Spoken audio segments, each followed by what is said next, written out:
Bonjour à tous, namasté, c'est Nelly d'Énergie Soins Divins. Aujourd'hui, on va parler du taux vibratoire. Comment mesurer son taux vibratoire et surtout à quoi ça sert. Le taux vibratoire, eh bien, ça représente, si vous voulez, les fréquences, l'énergie de vos corps subtils, que sont les chakras et bien sûr l'aura.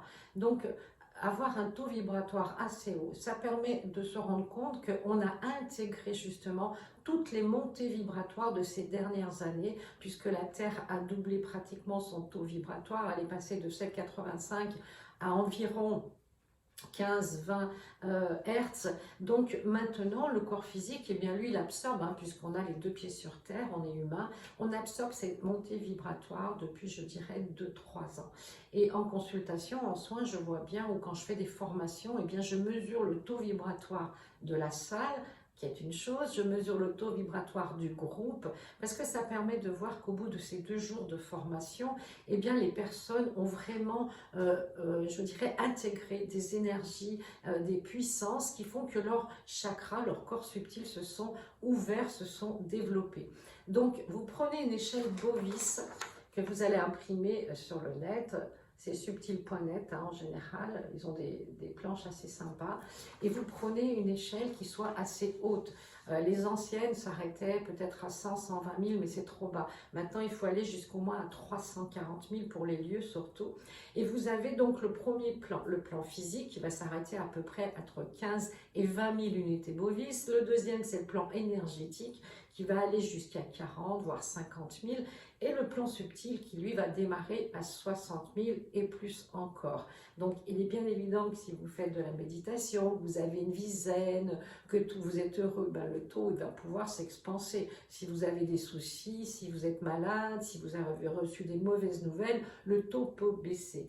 Mais ça n'a rien à voir avec le moral. Vous voyez, il faut détacher ça, parce que le moral, c'est plus dans le mental. Vous pouvez être très bien, vous sentir un petit peu las, un petit peu, je dirais, dans un état un petit peu faible, mais le taux peut être très haut. Donc, vous voyez, c'est deux choses différentes. Donc, pour mesurer votre taux, ben, c'est simple, vous prenez votre planche, vous prenez un pendule. Il y a plusieurs manières de le mesurer, mais je vous donne vraiment la plus simple. Et vous allez lancer votre pendule sur la planche et vous allez demander quel taux énergétique j'ai aujourd'hui. Et vous allez attendre que le pendule bouge. Voilà, vous voyez, il commence à bouger. Bien sûr, vous restez bien droit avec le bras, la main, vous ne l'influencez pas. Vous restez neutre, voilà. Vous voyez, aujourd'hui, moi je suis à peu près entre 60 et 80 000 unités bovis, voilà, par rapport à cette planche. Il y a différents, je dirais, énergéticiens qui ont d'autres planches. Mais quand on vibre à 8-9 000, c'est qu'on est vraiment fatigué, malade ou en convalescence ou que vraiment on a reçu un choc. Je dirais pour être bien, il faut au moins vibrer à 15 000 unités bovis. Et puis après, plus, et ça dépend des gens. Vous savez, il y a des gens qui vont vibrer très très haut. Ça ne veut pas dire qu'ils sont plus spirituels et qu'ils sont plus éveillés. Il y a des gens qui vont vibrer moyen. Donc ça, c'est vraiment une moyenne qu'il faut faire. Si vous le mesurez par exemple une fois par semaine, vous allez voir à peu près votre moyenne. Et si vous descendez, eh bien c'est pas grave. Vous pouvez remonter en 1 heure de temps ou dans la journée.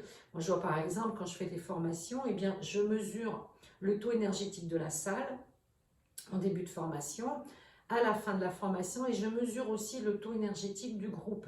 Et souvent, la dernière fois, on était monté, je crois, à 52 000, ce qui est énorme. On avait démarré, je ne sais plus, peut-être à 28 ou 26 000.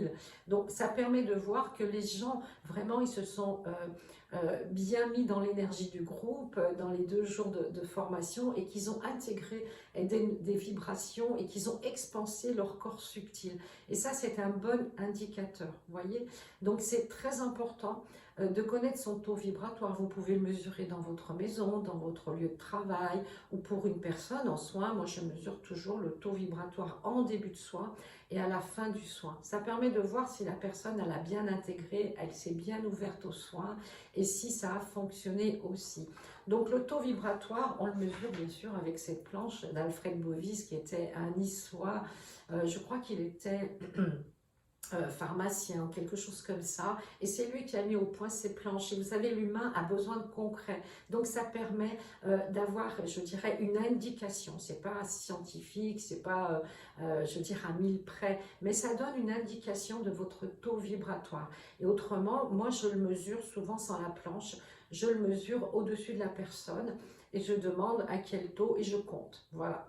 Donc ça, c'est ma méthode. Vous avez des planches aussi qui vont mesurer, par exemple, quel chakra est bien activé. Vous le mettez au niveau du chakra et vous faites balancer votre pendule et vous demandez à combien est le chakra racine, le chakra sacré, etc. Vous voyez, ça donne une indication et ça permet aussi de confirmer ce que vous ressentez. Et sachez que de toute façon, le pendule, c'est le prolongement de votre ressenti. C'est-à-dire que même si on ne bouge pas le bras ou la main, le pendule va se mettre à bouger si vous avez bien sûr de l'énergie et si vous envoyez cette énergie par rapport à votre intention.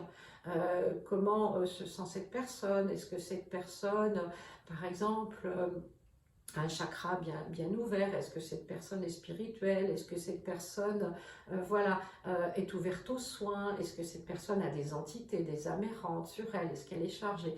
Vous voyez, le pendule va confirmer un ressenti. Mais en général, votre premier ressenti est le bon. Quand vous avez une personne en face de vous, vous savez si cette personne a une bonne énergie. Vous vous en rendez compte. Donc le pendule va être une confirmation de ce que vous ressentez. C'est le prolongement de vous-même. Donc choisissez un pendule qui vous parle, où vous vous sentez bien. Souvent on dit que c'est le pendule qui nous choisit. Et là, eh bien, vous allez travailler avec votre pendule. Moi, j'ai pris une améthyste parce que c'est une pierre qui se recharge toute seule. Et puis, c'est surtout parce qu'on me l'a offert en forme de petit ange. Donc, le pendule, c'est vraiment un outil indispensable pour les thérapeutes, les énergéticiens.